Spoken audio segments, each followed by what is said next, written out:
Hello, this is Starry here, and today I'll be reviewing Oldboy, the 2003 one, not the 2013 remake, for this week's movie review.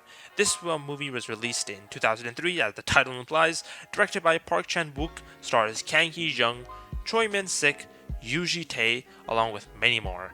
The basic gist of this movie is that it's about a man who is held captive for 15 years, mysteriously, and just as mysteriously suddenly released, and he must find out why he was released and who had done this to him. This movie tells a classic tale about revenge, honestly, about how self-destructive revenge can be, and how no sides ever come out on top with this, and a very unique format and a unique type of plot that I haven't really seen before. So I'm really excited to talk about this movie. It has a lot of problems, but a lot of good things that I liked as well. So let's get straight into it.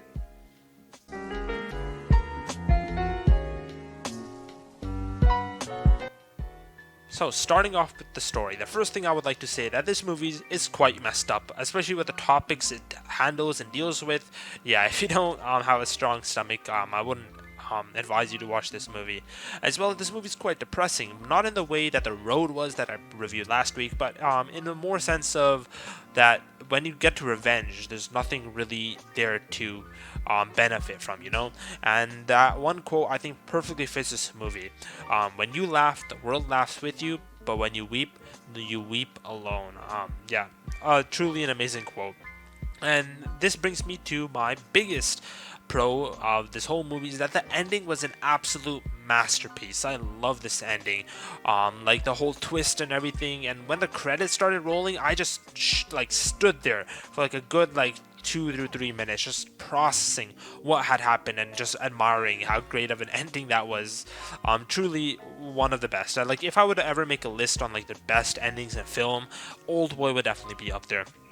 And the next point I would say is that the theme of revenge in this movie is quite good about how self-destructive it is. I think that this movie tells it in a very realistic sense, how no one ever comes out with a benefit in this movie. Definitely a really good way of telling this story, and this is tied to how good of a concept this is.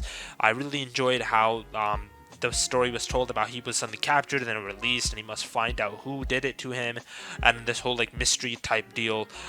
It definitely takes a very old concept of revenge and tells it in a new sort of way. And that's it with my pros. Let's move on to what I had the problems with of the story. And my first one being that the first 2/3 of this movie is quite confusing, and this can be related to how inconsistent the pacing of this movie is. At the beginning of the movie, it's pretty slow when he's captured, and then when he's released, suddenly it's super fast, and then towards the ending, it starts becoming a pretty medium good pace. So I feel like had they fixed the pacing, the first 2/3 definitely would have been a bit more understandable, because throughout the whole beginning portion of this movie, I'm just like, what the hell is going on? I have no clue. And the second point I would like to make is that the build up to the twist is honestly quite bad. The twist itself is really good, but the build up to it should definitely be worked on. And the best way I can describe what I'm trying to say is through another example with Toy Story. In Toy Story, the Proctor, at first it seems like he just is telling Woody about the harsh truth, what it's like to be a toy that's forgotten. But then later it's shown that he's just trying to force Woody. And when we see the whole twist that he's actually the villain, it puts his actions at the beginning of the movie into a whole new perspective. You know, it shows us how manipulative he really was, and it makes you think oh wait, how is he a villain? I thought he was helping. Oh, I get it. You know, you see you reevaluate everything that's happened before, and you understand that it could have definitely had gone both ways. He could have been a hero or a villain, but it turned out to be the latter. But in this movie, it does not do that. There is no new perspective, because at the beginning, there is no really any perspective. I feel like there's no context. Stuff just happens for the sake of happening, and I was really confused on why things were happening, why things were occurring in this movie, until we finally get the context that the twist put into it.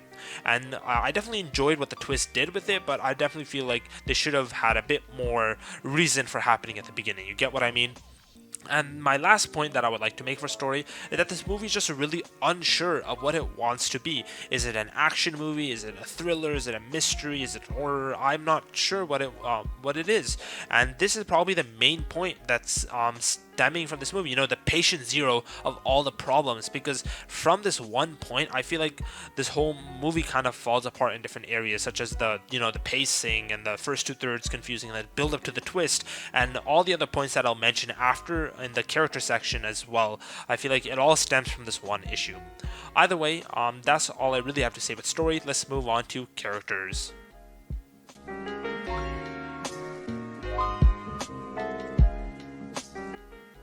So, starting with characters, I feel like, firstly, I would say that the acting is absolutely phenomenal. I really enjoyed what these actors did with the characters, and my two highlights for me would be the protagonist and the antagonist. I really enjoyed how they were able to bring out the emotions of both these characters and show different sides and make them feel really real. So well done to these actors. But that's all I really have to say that's good about the characters, because I'm going to be honest with you, characters is the weakest part of this movie. And the first reason being is that the characters are just boring at first. I wasn't interested in most of these characters, being Mido or the protagonist at least was a little bit interesting, but the villain also, although I really like the villain towards the end. At the beginning, he's just the haha I'm evil businessman type of dude, so they should have definitely made him a bit more interesting as well. As well as the romance is also super unrealistic, and this ties back to what I said about how the build up to the twist is honestly not really good, because it just doesn't feel real. A 20-year-old woman suddenly meets some 60-year-old dude in a bar or like in a sushi restaurant for a minute at least, no, a minute at most, and then they suddenly fall in love in the next scene. I'm not sure why they jumped the gun here. I really would have wished if they built up the romance throughout the movie instead of just showing it at the beginning. And I get that the whole romance was supposed to be built off of, hypnosis, but it just definitely felt unrealistic. And this, like I said, the whole hypnosis thing is just supposed to put a whole new perspective on what happened before, not give context and explain why it was so quick. So yeah. And my next point that I would like to make is that Mido and the protagonist don't really have an arc.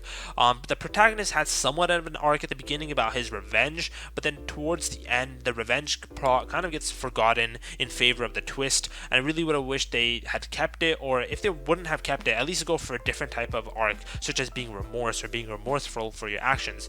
And then Mido, on the other hand, I feel like her arc should have been something about loneliness and how she was lonely at the beginning, and then later she found comfort with this person she met.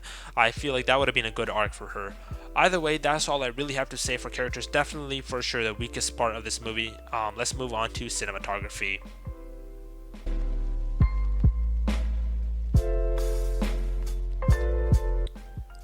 So the cinematography in this movie was absolutely perfect. I don't have any problems that I have to say about this. So let's talk about what I did like. First thing being that I really enjoyed this movie's use of creative and really unique shots, and it had a lot of these shots too. Not just like 2 or 3. Pretty much like every 5-10 minutes you get a super cool shot. My favorite one being the hallway scene. I know a lot of people like that one too. How this camera slowly pans like across the hallway and we see this guy beating everybody up. I love that scene as well. And I also really gotta say the editing of this movie was spot on, especially with the transitions. Those transitions were so seamless. One example being at the beginning when the protagonist gets hypnotized and then he's in a field of grass. I really loved how he just looked over to the side and all of a sudden right next to his bed is grass, and then we transition to him being sleeping. Then we transition to him, just lying in a suitcase there. And the second one being the one where in the elevator and the villain is, reminiscing, I think that's the word. He's remembering his sister and that moment when she died and how he has to let her go, and then when he cocks the gun with his hand and boom, it just transitions back into the real life. I just love that scene as well. And my last really point that I would like to make about why I like the cinematography is that it really fits the style. Especially with the color palette, everything. I just loved it. It's a very grungy, dirty type of style that just definitely fits the movie. Like, for example, if this movie had like a 300 type cinematography, it wouldn't have worked, because even though at the beginning it might have worked because this character's portrayed as super badass, then when the twist comes, it wouldn't really feel as good as it would like to be. So I really liked how they fit the cinematography to the style, and it just elevated the whole experience altogether. Anyways, that's it with cinematography. Let's move on to soundtrack.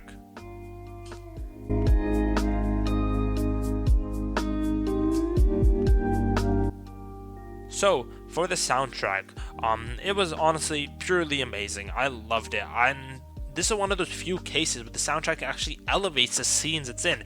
Usually a soundtrack is very good on its own, or you don't really hear it at first, but then you understand it, but you're mostly just interested in the scene. But in this movie, I loved how they blended the soundtracks into the scenes, and you notice the soundtracks definitely, and it just makes the scenes all that much better. And I just gotta point out right here as well that the main theme of this movie is absolutely amazing. I think the main theme is called The Last Waltz. If you listen to it after the movie, it's so good. It's not the badass type, main theme where it's like, lots of rock, heavy drums, smacking, and guitars, but it's so weird. How do I describe it? It's just amazing. You gotta listen to it for yourself. And also, the filler tracks of this movie are also really good. I really enjoyed how the filler tracks all have their distinct own, like, sort of personality, you could say. And none of them are just there to fill time. And yeah, the only problem that I might have with the soundtrack is that it needs more variety, because every single OST sounds like a waltz, and I guess maybe that was the thing that they're trying to go for. It's just a waltz album, but I really would have wished that they maybe went a little more into be a bit more creative with the types of OSTs they made. But that's more of a nitpick, not a con. Anyways, that's it with soundtrack. Let's move on to my overall thoughts.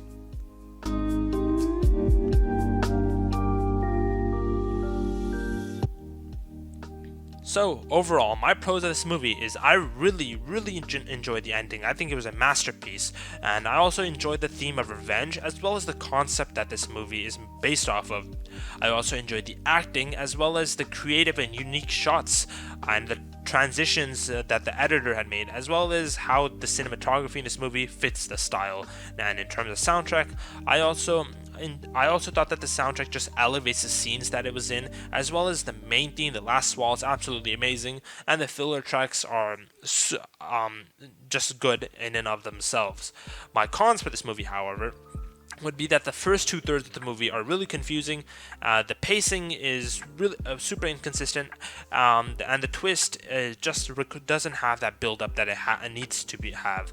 As well as the characters are quite boring at first. The romance between the main two leads is quite unrealistic, as well as the protagonist and Mido, their characters don't really have an arc, and I really wish they did. And this stems from my biggest problem with this movie is that this movie is unsure of what it would like to be. I know I mentioned this before, but had they fixed this one issue, I feel like all other issues of this movie could have been fixed. So definitely, they should have worked on that. That leads me to my final score of this movie, which is going to be a 7 out of 10.